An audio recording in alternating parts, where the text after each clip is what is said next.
As talks between Moscow and Washington intensify, a new phase of diplomacy appears to be taking shape.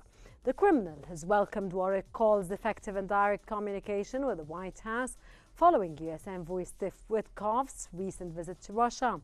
The meeting, lasting over 4 hours, was described as focused, strategic and open, a sign that channels between the two presidents are functioning again. But with the war between Russia and Ukraine continuing, hopes for a breakthrough remain uncertain. Can direct U.S.-Russia dialogue pave the way for a political settlement? What are the real implications of Trump's push for a faster ceasefire? And does the Putin-Witkoff meeting mark the start of a new chapter in the Russian-American relations? Welcome to Think Tank.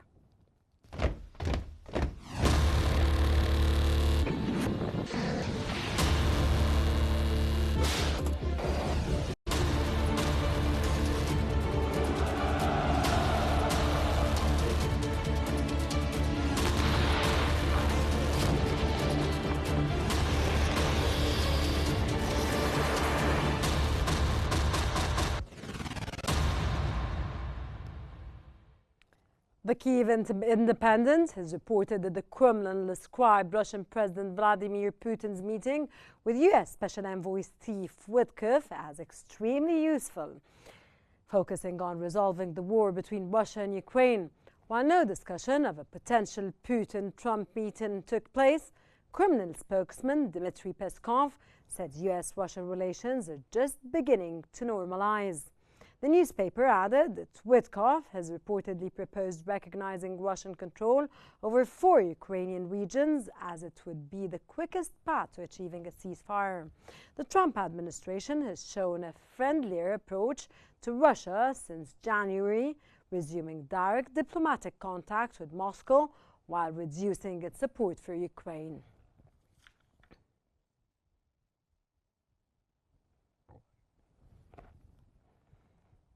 As Moscow and Washington deepen direct talks over Ukraine, the Kremlin expresses optimism. With strikes continuing on the ground, can diplomacy lead to real progress in reaching an end to the Russian-Ukrainian war?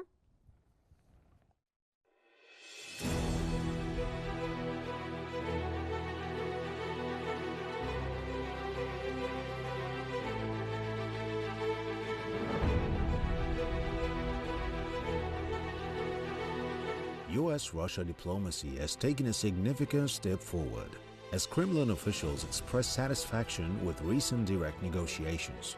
U.S. envoy Steve Witkoff met with Russian President Vladimir Putin in St. Petersburg in what was described as a detailed and constructive meeting lasting over 4 hours. The Kremlin called the talks useful and effective, emphasizing that direct communication between the two presidents is now possible through this newly established channel. According to Kremlin spokesperson Dmitry Peskov, the discussions covered the full scope of potential settlement to the Russia-Ukraine war. Peskov said there was no need to expect breakthroughs, stressing that the process of normalizing relations is still ongoing. Meanwhile, U.S. President Donald Trump has also weighed in, urging progress in negotiations and expressing concern over the continuing humanitarian cost of the war. His administration has prioritized direct engagement with Russia as a means to accelerate ceasefire talks. For now, the focus remains on quiet, high-level negotiations. Both Moscow and Washington appear committed to testing whether diplomacy can finally bring an end to the conflict. And for more analysis, we're joined from Moscow by Sergei Markov, former advisor to Russian President Vladimir Putin, and from Paris by Jim Townsend, former Deputy Assistant Secretary of Defense for European and NATO Policy. A very warm welcome to both our guests on Think Tank.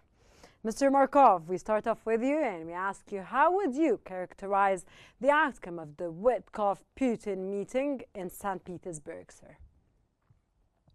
The meeting of the Witkoff to the Moscow and his almost 5 hours meeting was with Vladimir Putin was very productive from point of view that negotiation happened and it was really very serious negotiation, and a lot of issues should be was discussed. As spokesman for Vladimir Putin, Dmitry Peskov, told that now both sides, Russia and United States, didn't reach compromise yet, but all issues are discussed during this meeting. And Witkoff also added that what Russia and United States discussed, it's not just ceasefire, but general peace deal. It means a full stopping of this war and conditions of this. Russian conditions more or less clear. Russian critics told about territories. Territories also make sense, but more important, it's not territories. More important than all full of the repressive laws which can be implemented in Ukraine should be lifted. It means that Russian language should not prohibited in Ukraine, but should get official status of the second governmental language of in Ukraine. I should add that Russian language is native for something about 70%. 70% of the Ukrainian politicians, because in fact Ukraine is Russian city during 1,000 years. And another is denazification, meaning the stopping of system of terror, which had been created in Ukraine in 2014. And also neutrality of Ukraine as a meaning guarantee that no foreign troops, which is enemies to Russia, would be employed on the Ukrainian territory. It's a main Russian demand, and all of them discussed. We can say that United States already agreed, but United States on the way to agreement with these very reasonable Russian demands. Sir, is this what you meant when you said that they did not reach a compromise, Mr. Markov, although the talks were constructive? Mr. Townsend, Mr. Markov, you're going to answer? Yeah, I can continue. Yes, those negotiations were productive from point of view that all of that have been discussed. But what compromise will be reached or not reached, we don't know yet. Okay, so got your point. I'll be back again, Mr. Townsend. What is the significance of sending a personal envoy like Steve Witkoff instead of relying on traditional diplomacy, sir? Well, that's a very good question. Steve Witkoff is not a diplomat. He is a close friend of Mr. Trump, and he is a developer, a real estate developer from Manhattan. So he's also negotiating the Gaza ceasefire. He's also negotiating an agreement with Iran. So he seems to be the person that Trump turns to represent him in various negotiations about many things that he doesn't know a lot about, including nuclear issues with Iran. So I think what I just heard from my Russian colleague is a restatement of the conditions that we've heard before from Moscow. So I don't hear anything necessarily new there. I don't know what Steve Witkoff said. I don't know if he was just listening to this and he's taking this back to Washington to tell Mr. Trump. I don't know what Ukraine might think about these demands. And of course, Europe has a vote in some of this because it's European sanctions that are also on Russia. It's not just the United States. So I think I'm glad that they had talks. I'm glad that they feel that the talks were productive. It sounds like Russia put all of its demands on the table in an official way. I don't know what the Americans think about this, what the next steps forward would be. But we'll just have to see. But in terms of sorry to interrupt you, sir, Mr. Townsend, do you predict what the United States may react towards, or you do not have any idea as well?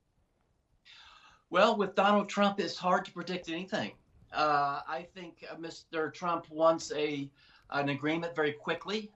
I think he would be more willing than others to forego a lot of discussion and instead just agree to things.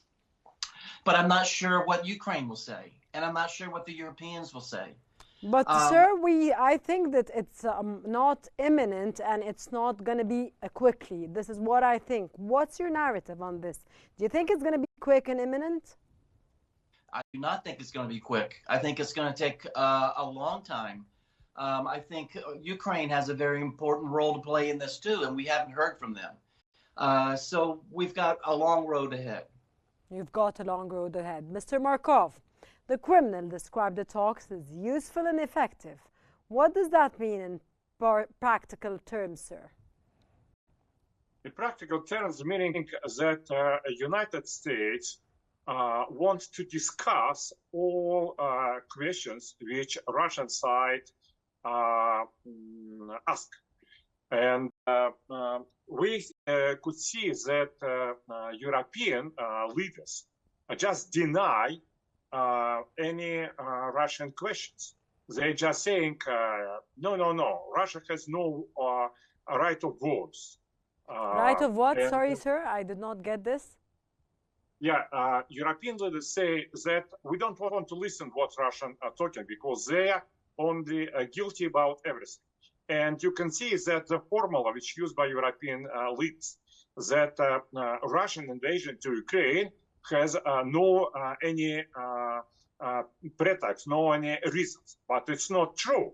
Russia want to say that prohibition of Russian language is the reason. Formation of a neo-Nazi regime is the reason. Look, it's very simple. Who is the main fascist in Ukrainian history? It's Stepan Bandera.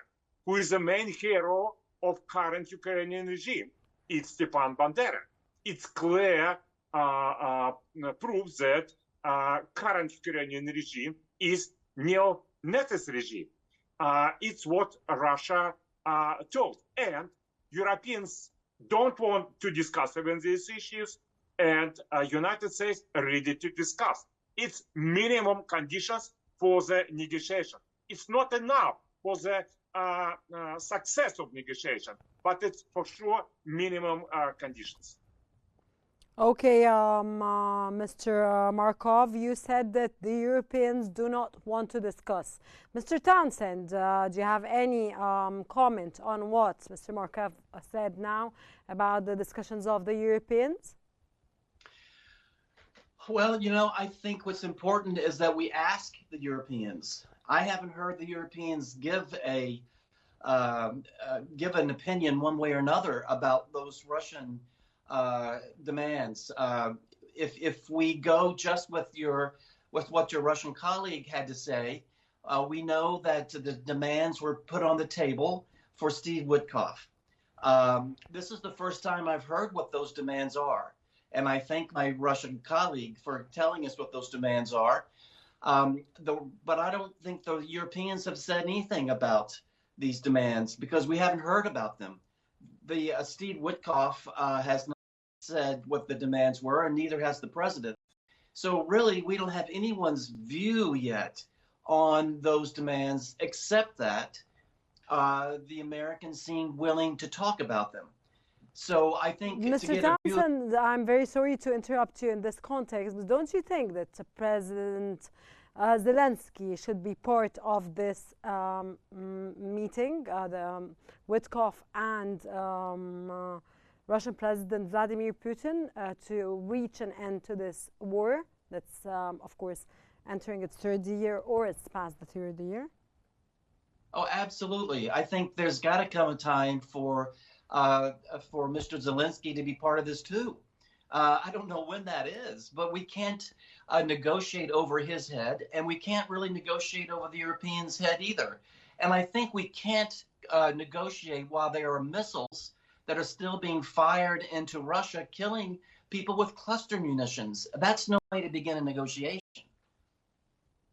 Mr. Markov, has Russia's perception of U.S. stance in the war with Ukraine shifted after these meetings, sir? And if you want to answer, Mr. Townsend, of course, it's fully your right to answer. First of all, Europeans know about those conditions. They just deny any rights of Russia for existence, in fact. And they deny the right of the Russian people in Ukraine to speak their native language. And Europeans deny right of Orthodox Christians in Ukraine to have a real Christian Orthodox church where they have 1,000 here, which now, and this is prohibited by Zelensky regime. Another very important point, why not Europeans and Zelensky not taking part in those negotiations? Because they are against the peace. It's absolutely clear for everybody that European leaders and Zelensky want only war and no peace. They put so tough conditions that absolutely not acceptable. In fact, they ignoring any real reason or why Russia sent its troops to the Ukrainian territory to save dignity and of the millions of Russian people on Ukraine. And I also add that Russians believe that, of course, American leaders can change the position of such crisis. I personally think that this negotiation now will not successful.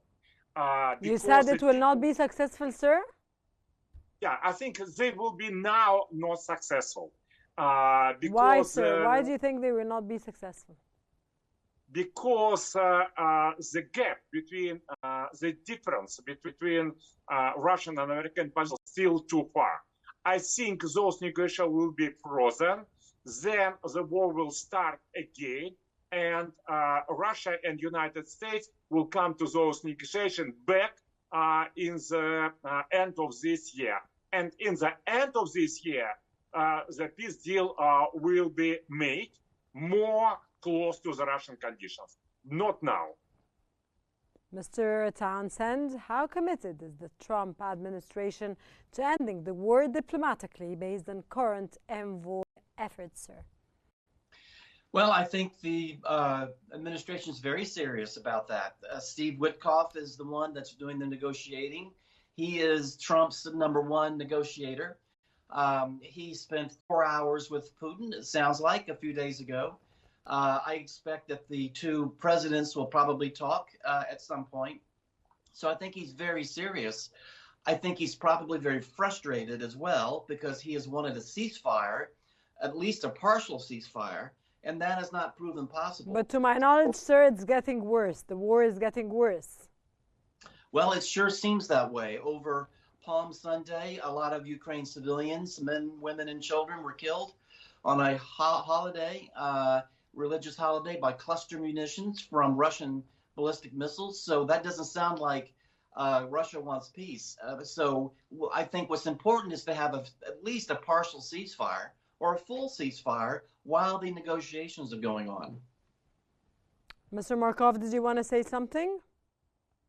Yeah, it's exactly one of the reasons why Europeans don't take part in those discussions. European leaders very, very well that cluster ammunition have been not used on Sumy region during on this weekend. They know very well, but they directly lying about this cluster rocket missiles which have been used in Sumy. So if European leaders directly lying, so what reason not to take them to the table of peace negotiation? No reason. Okay, Mr. Townsend, how might recent international reactions to the Sumy missile strike affect U.S.-Russia diplomatic momentum, especially after Trump criticizing the attack, sir?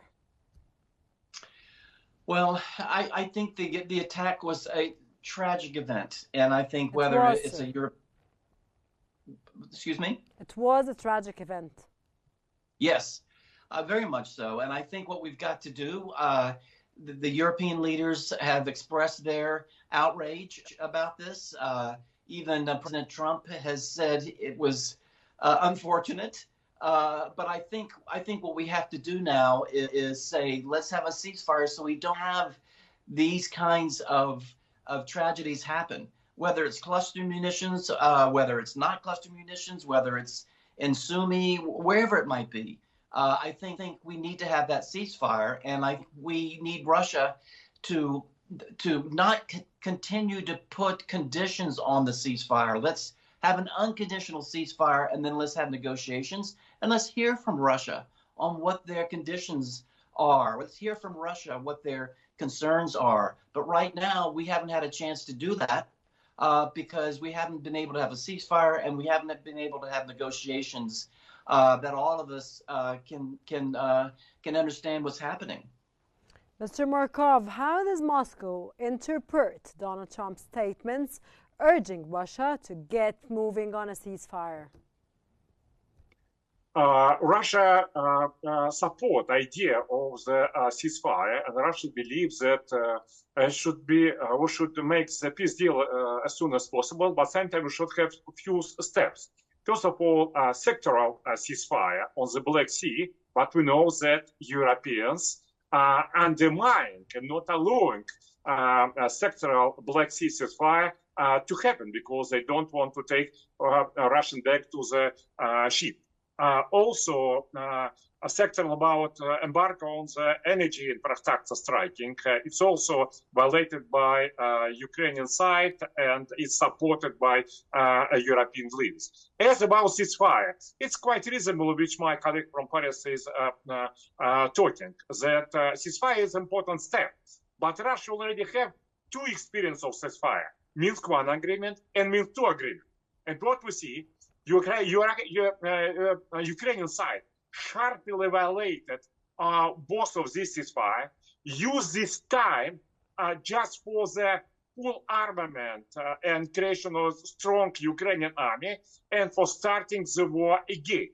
And former leaders of Germany and France directly told about this their play during the negotiation.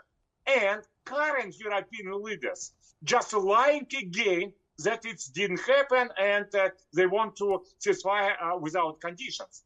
That's why Russia wants to say realistic ceasefire, but not to repeat Minsk I and Minsk II agreement, which have been just used for the more strong war. Mr. Markov, are you optimistic about a ceasefire as soon as possible, or you're not? Yeah.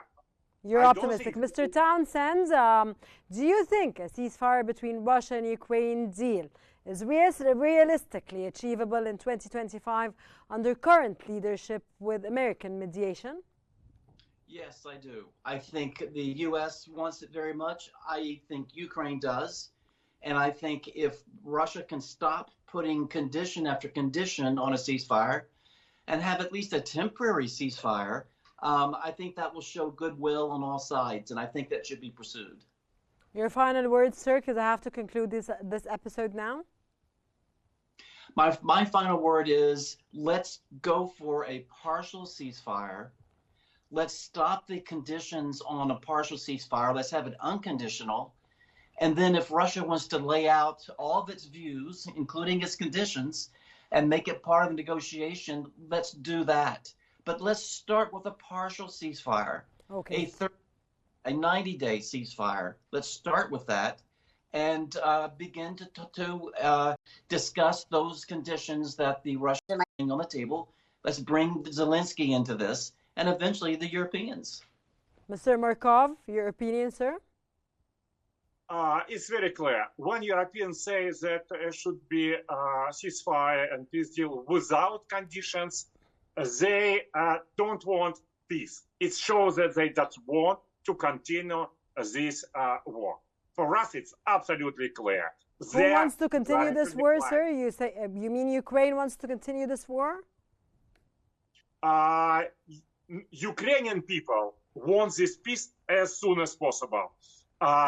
Ukrainian dictator Vladimir Zelensky wants to continue this war because that's the only way for him to preserve his power. If he loses his power, he would be asked by Ukrainians why he, Zelensky, killed half of the millions of Ukrainians. Very thankful for your informative and your intellectual knowledge, and of course the focus remains on quiet high-level negotiations. That was Sergei Markov, former advisor to Russian President Vladimir Putin, and Jim Townsend, former Deputy Assistant Secretary of Defense for European and NATO policy. Thank you very much for your insights and informative, valuable knowledge. That brings us to the end of today's episode of Think Tank. Thank you very much for watching, and stay tuned for more updates on Qnews.